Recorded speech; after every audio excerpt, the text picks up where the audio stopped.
Hello दोस्तों, एक बार फिर से आप सभी का स्वागत है हमारे चैनल एजुकेशन पॉइंट पर। आज हम बात करेंगे 31 मार्च के सभी इम्पोर्टेंट करंट अफेयर्स की। ठीक है, तो देखते हैं पहला क्वेश्चन। इलाहाबाद उच्च न्यायालय के अनुसार उसने यूपी मदरसा शिक्षा बोर्ड अधिनियम 2004 को असंवैधानिक क्यों माना है। ठीक है, तो इलाहाबाद उच्च न्यायालय ने यूपी मदरसा शिक्षा बोर्ड अधिनियम 2004 को असंवैधानिक क्यों माना है। ठीक है, तो ऑप्शन है, पहला ऑप्शन है यह धर्मनिरपेक्षता की भावना के खिलाफ है। ऑप्शन नंबर 2, यह संविधान के अनुच्छेद 14 का उल्लंघन है। ठीक है, ऑप्शन नंबर 3, 1 और 2 दोनों। ऑप्शन नंबर 4, उपरोक्त में से कोई नहीं। ठीक है, तो इसकी बात करें तो ये इसका करेक्ट आंसर होगा 1 और 2 दोनों। ठीक है, तो यह धर्मनिरपेक्षता की भावना के खिलाफ है और यह संविधान के अनुच्छेद 14 का उल्लंघन है।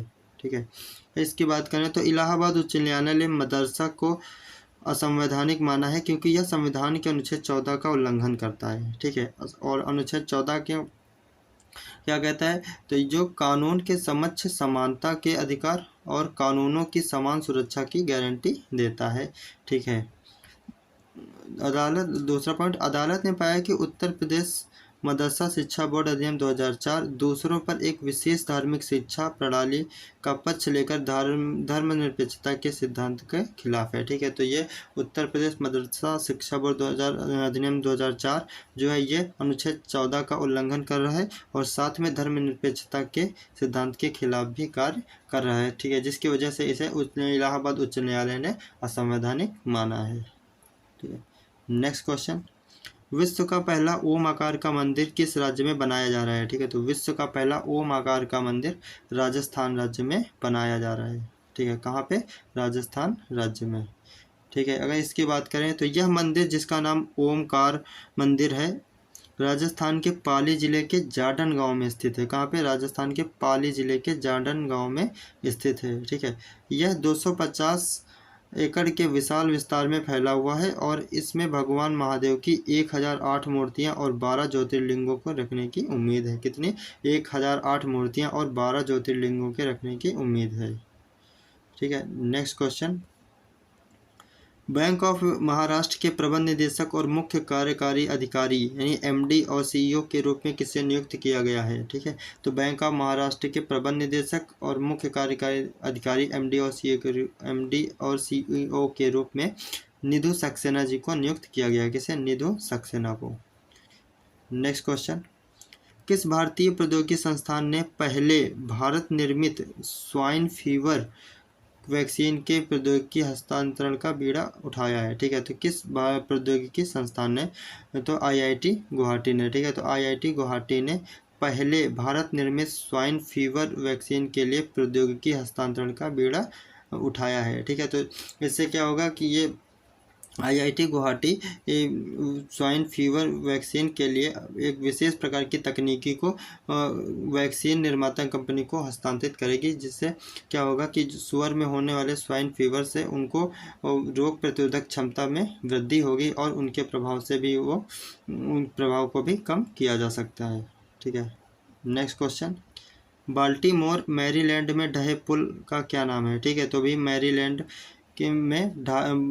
के बाल्टीमोर में एक ब्रिज क्षतिग्रस्त हो गया है। ठीक है, तो इसका नाम क्या है, फ्रांसिस स्कॉट की ब्रिज। इसका नाम क्या है, फ्रांसिस स्कॉट की ब्रिज। ठीक है, तो फ्रांसिस स्कॉट की ब्रिज नाम का एक ब्रिज है जो कि बाल्टीमोर में क्या हो गया, पूरी तरीके से क्षतिग्रस्त हो गया है। ठीक है, इसकी इमेज अगर हम देखें तो ये इसकी इमेज है। ठीक है, इस जहाज़ का नाम है डाली। जहाज़ का क्या नाम है, डाली नाम का ये एक कंटेनर जहाज है जिसके टकराने से ये ब्रिज पूरी तरीके से क्षतिग्रस्त हो गया है।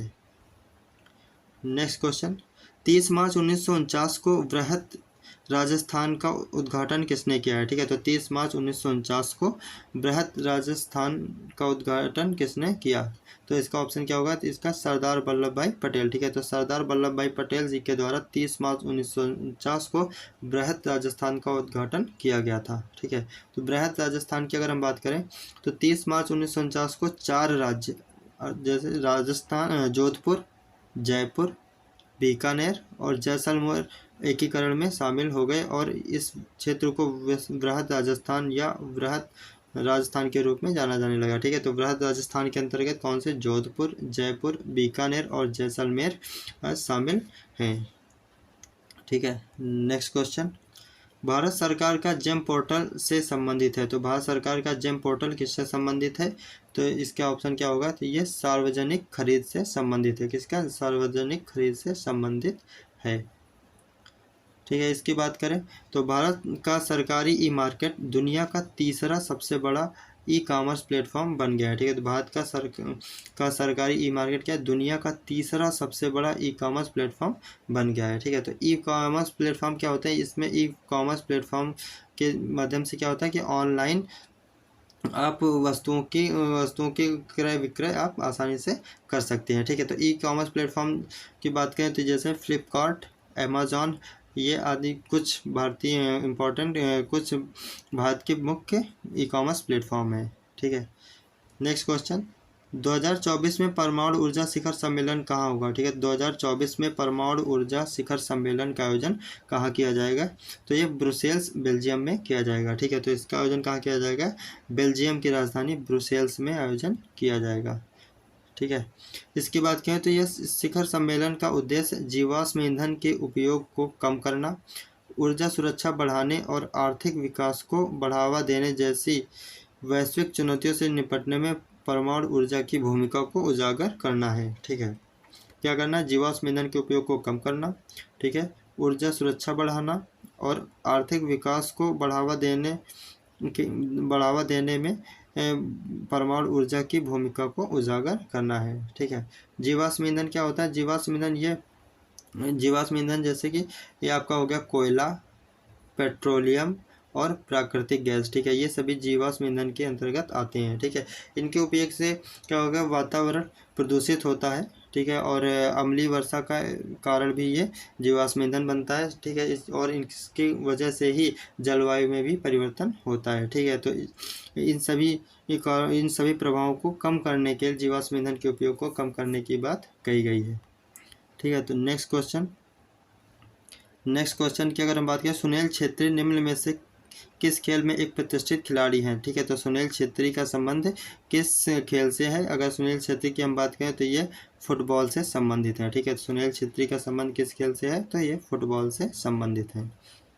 ठीक है, सुनील छेत्री 150 प्लस अंतर्राष्ट्रीय मैच खेलने वाले दुनिया के 8वें और पहले भारतीय खिलाड़ी बन गए हैं। ठीक है, तो सुनील छेत्री हाल ही में चर्चा में क्यों रहे हैं, क्योंकि ये 150 प्लस अंतर्राष्ट्रीय मैच खेलने वाले दुनिया के 8वें और पहले भारतीय फुटबॉल खिलाड़ी बन गए हैं। ठीक है, तो दोस्तों ये थे हमारे 31 मार्च के कुछ इंपॉर्टेंट करंट अफेयर्स। अगर सेशन पसंद आया तो सेशन को लाइक करिएगा और चैनल को सब्सक्राइब जरूर करिएगा। धन्यवाद।